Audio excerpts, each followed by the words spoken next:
Друзья, если у вас нет возможности читать новеллу Проспера Мериме Маттео Фальконе, смотрите это видео. Это история о том, как в Италии в 19 веке относились к слову «честь». Написал новеллу Мериме в 1829 году. События происходят на острове Корсика в тот же период. Рассказ ведется от первого лица. Итак, если пойти вглубь острова, то через 3 часа можно выйти к зарослям маки. Маки – это родина пастухов и преступников. Маки – это густая растительность, что-то среднее между деревьями и кустарниками. Только если у вас есть топор, вы сможете пройти сквозь маки. Ну а если вы завалили человека, то вам нужно бежать именно в маки. Там вы будете жить в безопасности. Конечно, если у вас есть ружье, порох и пули. Пастухи вас накормят, а правосудия или родственников убитого здесь бояться нечего. Когда я посетил Корсику, дом Маттео Фальконе находился где-то в километре от этих маки. Маттео был богатым, жил честно. Основным его доходом были стада, а у него их было много. Маттео не было еще и 50, он был невысоким, но крепким.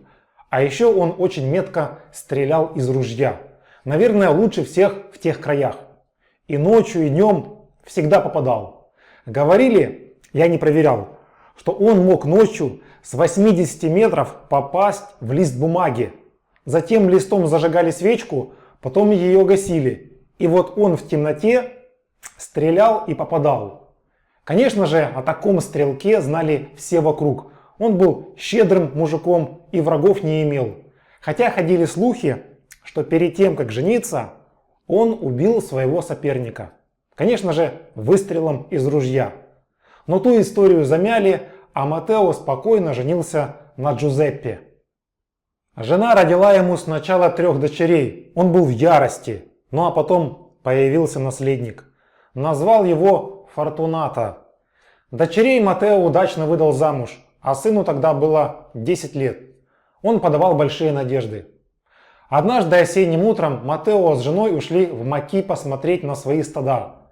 Фортунато остался дома, за старшего, охранять. Он лежал на солнышке. И тут вдруг услышал выстрел из ружья. Звук был со стороны равнины. Затем послышались еще выстрелы, все ближе и ближе.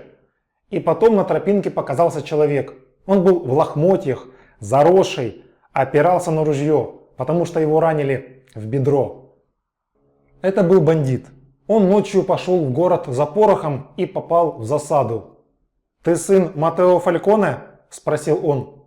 «Да, я Джанетто Сан-Пьеро, за мной погоня, спрячь меня». Фортунато ответил, что он не может этого сделать без разрешения отца и предложил дождаться его. А времени ждать у бедняги не было. Или ты меня прячешь, или я тебя убью. Выбирай. У тебя ружье разряжено, спокойно сказал мальчик. У меня есть кинжал. Попробуй тогда догнать меня. И мальчик отпрыгнул в сторону. Блин. Настоящий сын Маттео Фальконе не позволит, чтобы у его дома меня схватили. Мальчик засомневался. «А что ты мне дашь, если я помогу тебе?»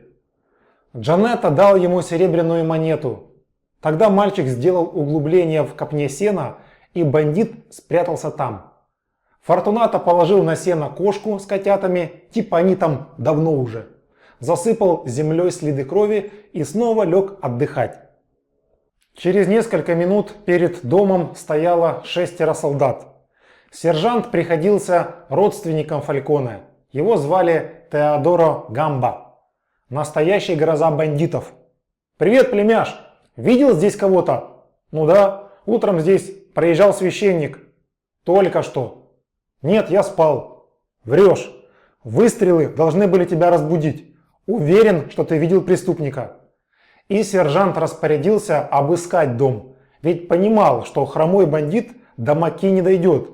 Да и следы крови здесь заканчивались. «Ты помнишь, кто мой отец?» – начал быковать мальчик. «Да мне похеру. Я могу тебя забрать в тюрьму и отрубить голову, если не скажешь, где Джанетта». Фортунато только рассмеялся, да и солдаты сказали сержанту не ссориться с Матео. Тем временем обыск в доме закончился. Мальчик спокойно гладил кошку. Один солдат ткнул штыком в сено. Ничего.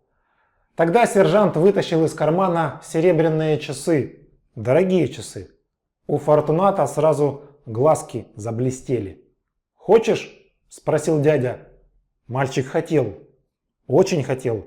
Но виду не показывал. Дядя поднес часы к его лицу. Он видел, что внутри него идет борьба. Наконец племяш протянул руку к часам. Дядя положил часы в ладонь, но цепочку еще не отпустил. Мальчик тихо показал большим пальцем на сено, и сержант отпустил цепочку. Взяв часы, Фортунато отскочил в сторону, а солдаты сразу принялись раскидывать сено. Бандита связали. Мальчик бросил ему его серебряную монету, но Джанетта даже не взглянул на нее. «Я не могу идти», – сказал он сержанту. «Придется вам нести меня». Пока солдаты готовили носилки и перевязывали рану бандиту, из Маки вышли Матео с женой. Жена несла тяжелый мешок с каштанами, а Матео нес легкое ружье. Когда он увидел солдат, то сперва подумал, что они пришли за ним. Вроде как и косяков за собой он не помнил, но мало ли. Он взял ружье на прицел и стал медленно приближаться к дому. Сержант увидел его и тоже задумался. С чего бы это Матео целится в них? Блин, ладно. И сержант пошел навстречу Матео. «Эй, привет! Не стреляй! Я твой родственник!» Матео убрал ружье. «Теодоро рассказал, почему они здесь. Если бы не твой сын, я бы не нашел его. Джанетта спрятался в сене, а Фортунато раскрыл его хитрость». Матео тихо сказал: «Проклятие». Он с сержантом подошел к Джанетто. Тот плюнул на порог дома и сказал, что это дом предателя. Матео не стал отвечать на оскорбление, он был убит горем. Мальчик принес арестованному миску молока, но тот отказался принять ее из его рук, а попить он попросил солдата. Вскоре сержант с парнями понесли Джанетто на носилках. Прошло минут 10. Матео молчал. Сын был испуган. Он заплакал. Мать увидела цепочку часов. «Откуда у тебя часы?» – спросила она. Дядя-сержант дал. Матео выхватил их и сразу разбил о землю. Он сказал, что Фортунато стал первым предателем в роду Фальконе. Матео взял ружье и пошел в Маки. Сказал сыну следовать за ним. Джузеппе все поняла. Она поцеловала сына и в слезах вернулась в дом. Матео с сыном зашли в Маки. «Молись, сын», — сказал Матео. Мальчик просил не убивать его. Он плакал и читал «Отче наш», «Верую», «Богородицу». Матео взвел ружье. «Да простит тебя Бог», — сказал он и выстрелил. Мальчик упал замертво. Матео пошел в дом за лопатой, чтобы похоронить сына. Навстречу ему выбежала Джузеппа. «Я совершил правосудие.